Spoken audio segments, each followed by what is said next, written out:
So, what is up, guys? You can kind of notice I've got the motor sitting in. It's on the K-member. I have the radiator literally sitting in there with a wire holding it in. I was just kind of checking to see. I gotta find a way to mount the radiator lower, and then I'm gonna have to get K-member spacers because that is gonna stick up past the hood, and I'm not doing a cowl hood. I will do everything in my power not to do a cowl hood for this car, but she is in. I didn't really film me putting in a motor or anything. I had my brother helping me. He doesn't really care to be on camera, so didn't do that. And then also, anytime you're doing something like this, I have a cherry picker pouring fluid. I'd say 99.9% of everything I did wasn't OSHA approved. People are just going to make comments about what I did wrong and everything. So that was actually one thing that I knew I wasn't going to film, was me actually putting the motor in. It wasn't too bad. I can say next time I'm going to do it from the bottom, because I did it from the top and lowered it in and put it in that way. Let's see, get to in here. So you can kind of see I have stuff laying around here where I'm trying to think about mocking it up, but here's where the shift linkage ended up, right in where the hole is. So this would be perfect. Yeah. Give me 1 second. I'll get the linkage.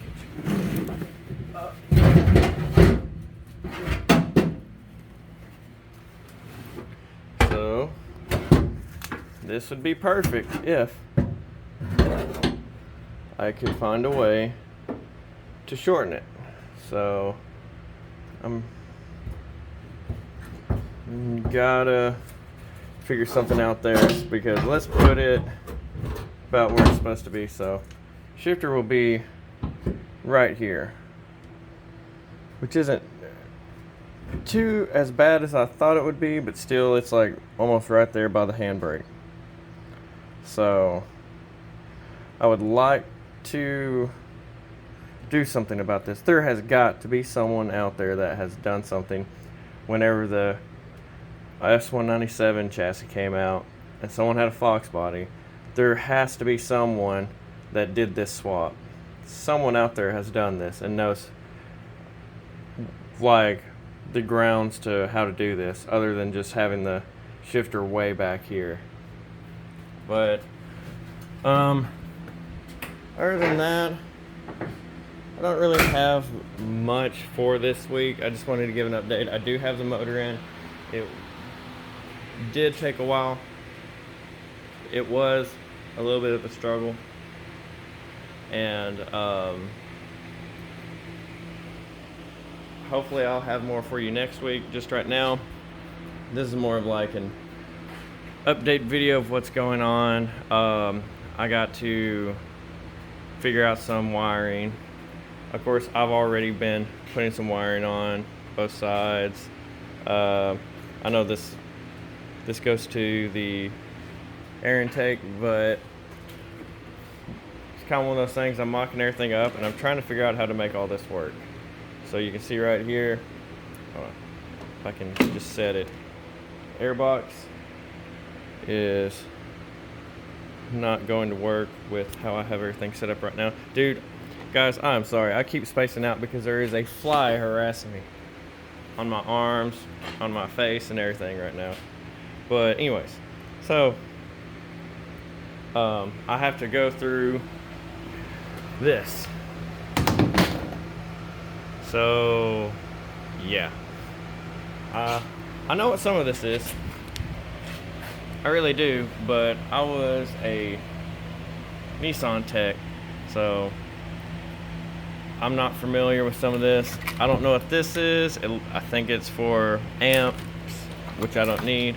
I don't know what this is, but I think it's for radio amps, clock spring, ECM. I have no idea what this module is for. Maybe the body control module, maybe. And then of course the power distribution box, IPDM, whatever you want to call it. So gotta try and figure that out. And what I'm trying to do is almost run this car off a stock tune. What's on the ECM right now is what would be absolutely fantastic for it to run on. And I have here it is. Excuse the being unorganized. I know there's tons of people out there probably like losing it over the mess in my garage. But anyways, and then I was trying to figure this solution out. If anybody can kind of steer me in this way. I have had a few people actually like reach out to me and see. I know there's not that many views on my videos, but there is actually some people that are reaching out to me and they're being very helpful in helping me solve a few issues or just giving me a tips or ideas.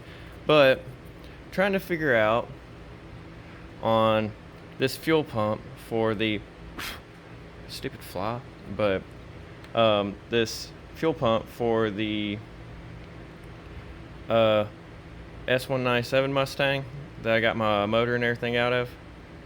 And dude, there's that fly that's been harassing me. I swear he's real. But that fly is making me lose my train of thought. But fucking fly. But anyways, I need this to work for this gas tank.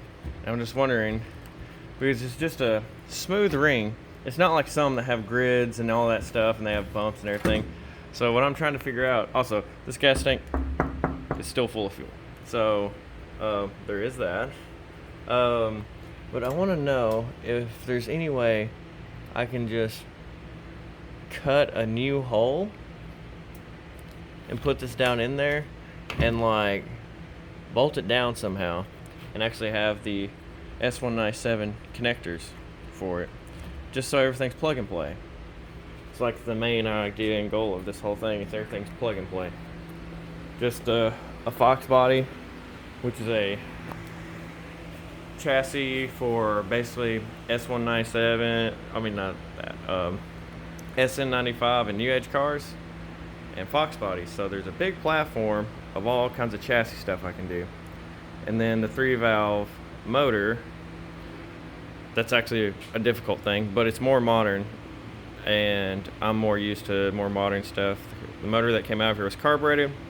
This is not. This is more tunable in my mind. It's not changing jets and tuning a car every single time I'm at a track or something, which I know more about tuning this than tuning a carburetor. It's embarrassing and backwards, but I would just really rather have this when I have hopefully OBD, and I'm looking, see right here, and here's the gauge cluster. So hopefully everything but the speedometer is going to work. I have no idea how to get the speedometer to work because I don't think my spindles at any spot have wheel speed sensors. But I'm still trying to figure a few things out. I'm still trying to figure out if I want to use the pedals that are for this car and trying to make them fit. But then the thing is that I want to have room for a brake booster right here. So trying to figure out if there is a S197 manual brake conversion that's smaller that can go right here. And I can use the stock S197 pedals I got out of the 07 Mustang. And then if I do that, then the clutch pedal, pressing in the clutch pedal and pressing the brake and everything, or mainly press into the clutch pedal to turn the key to start, it will start because I have the immobilizer right here that I can take off, or I can leave on this steering rack, steering shaft, if I can get the steering shaft to work, but I really do not think I can get this to work at all. So that's kind of out of the question on the steering shaft, but I do need the immobilizer. Because at first, whenever I do this, I'm not going to be able to tune it because I'm a paycheck to paycheck guy. This is a budget build, so I'm trying to keep it as cheap as possible with the parts off the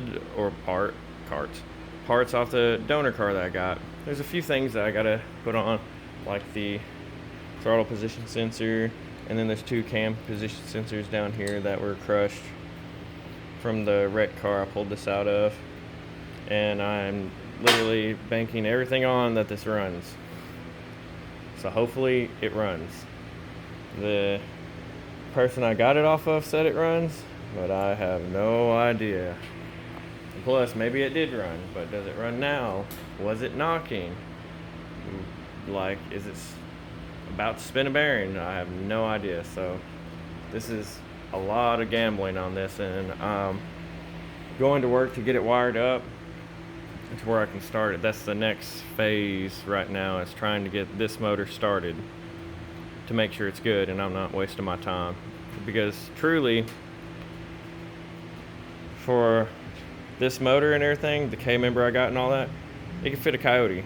So if this does not work, it's 5.0 swap all the way. And comes down to it, it is what it is. That's what I gotta do. But it'll literally be almost like a bolt-in plug-and-play. And actually, there's a standalone for the Coyote and stuff. This, I can find a standalone, but it's super expensive and they're kind of hard to find. So the 4.63 valves Achilles heel is, as soon as the Coyote came out, it hadn't been out very long, and the performance aftermarket side didn't really have time to catch up. So whenever the Coyote came out, these just died. They got put on the back burner. Nobody really tries except teenagers on these. So of course there's not going to be that big of an aftermarket support for these motors. But I guess that's about it. It was really, I know it's boring, kind of lame. It's exciting to me to see this motor in here though. So it's just basically an update video, what's going on, and what I kind of got going on in my head is wiring, trying to make everything work and make sure this motor is good. But that's really it for this week, so I'll check you guys next week.